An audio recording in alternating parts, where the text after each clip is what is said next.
মর্যাদাপূর্ণ আল্লাহর স্ত্রী নাউজুবিল্লাহ মিন জালিক এমন একটা শব্দ উচ্চারণ করেছেন আব্দুর রহিম আল মাদানী।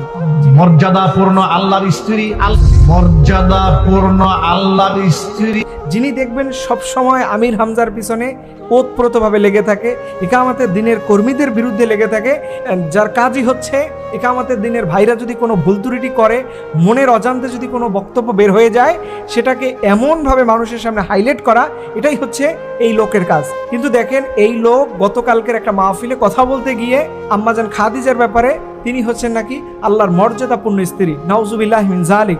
একজন আলেম হয়ে এত অগুছালো কথা কেমন করে বলে, এটা আমাদের মাথায় ঢুকতেছে না। আমি বলবো যে মানুষের ভুল ধরতে গেলে আগে নিজের ভুলগুলো দেখেন।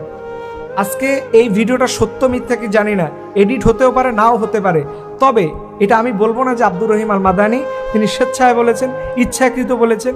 এটা স্লিপ অফ টাং।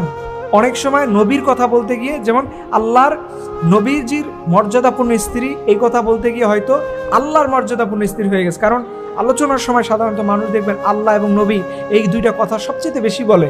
এটা যদি স্লিপ অফ টাং হয়ে থাকে, আমি ভাইকে বলবো, দেখেন আপনার নিজের কথার মধ্যে কত মারাত্মক একটা কথা চলে আসছে।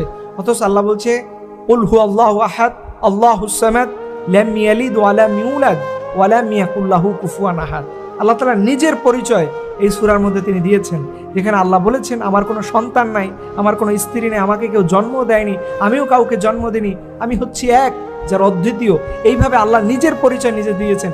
সেই জায়গাতে আপনি কি একটা কথা বলে ফেলেন।